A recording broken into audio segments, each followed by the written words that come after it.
सालों पहले पीतल नगर में किशन नाम का एक किसान रहता था। वह गांव के एक जमींदार के खेत पर काम करके किसी तरह अपना घर चला रहा था।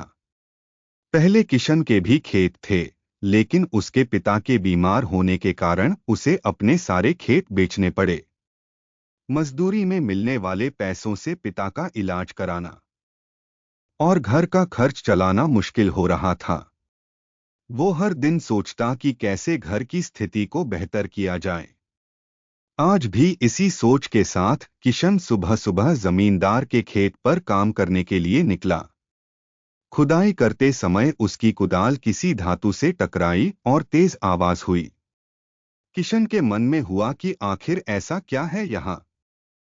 उसने तुरंत उस हिस्से को खोदा तो वहां से एक बड़ा सा पतीला निकला।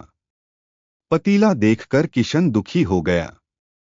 किशन के मन में हुआ कि ये जेवरात होते तो मेरे घर की हालत थोड़ी सुधर जाती। फिर किशन ने सोचा कि चलो अब खाना ही खा लेता हूं। किशन ने खाना खाने के लिए अपने हाथ की कुदाल उस पतीले में फेंक दी और हाथ मुंह धोकर खाना खाने लगा। खाना खत्म करने के बाद किशन अपनी कुदाल उठाने के लिए उस पतीले के पास पहुंचा। वहां पहुंचते ही किशन हैरान हो गया। उस पतीले के अंदर एक नहीं बल्कि बहुत सारे कुदाल थे। उसे कुछ समझ नहीं आया। तभी उसने अपने पास रखी एक टोकरी को भी उस पतीले में फेंक दिया। वो एक टोकरी भी पतीले के अंदर जाते ही बहुत सारी हो गईं। ये सब देखकर किशन खुश हो गया और उस जादुई पतीले को अपने साथ घर लेकर चला आया। वो हर दिन उस बर्तन में अपने कुछ औजार डालता और जब वो ज्यादा हो जाते तब उन्हें बाजार जाकर बेच आता। ऐसा करते करते किशन के घर की हालत सुधरने लगी। उसने इस तरह से बहुत पैसा कमाया और अपने पिता का इलाज भी करवा लिया। एक दिन किशन ने कुछ गहने खरीदे और उन्हें भी पतीले में डाल दिया। वो गहने भी बहुत सारे बन गए। इस तरह धीरे धीरे किशन अमीर होने लगा और उसने जमींदार के यहाँ मजदूरी करना भी छोड़ दिया। किशन को अमीर होते देख जमींदार मोहन को किशन पर शक हुआ। वो सीधे किशन के घर पहुंचा।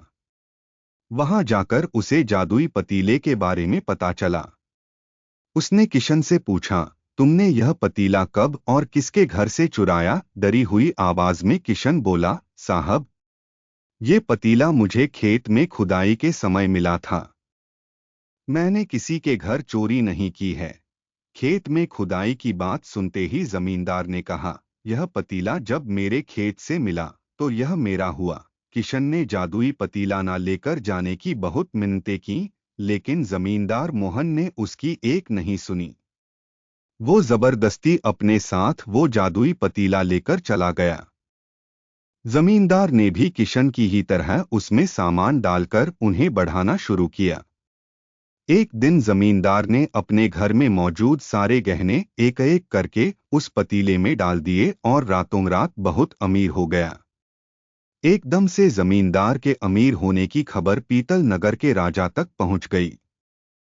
पता लगाने पर राजा को भी जादुई पतीले की जानकारी मिली।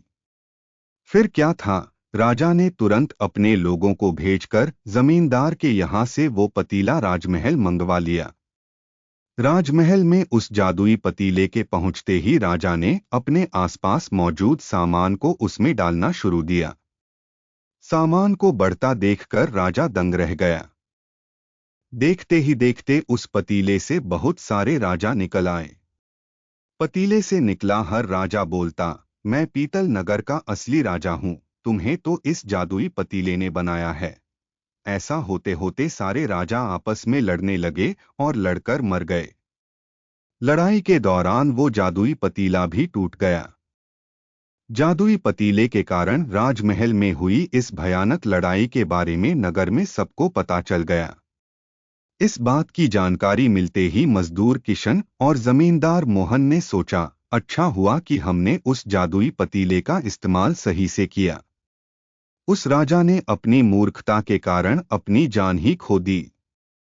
जादुई पतीले की कहानी से दो सीख मिलती हैं। पहली की मूर्खता का अंत बुरा ही होता है। दूसरी यह कि हर सामान का इस्तेमाल संभलकर करना चाहिए, अति हानिकारक हो सकती है। Subscribe to our channel, join the fun. Kids Toon World for everyone.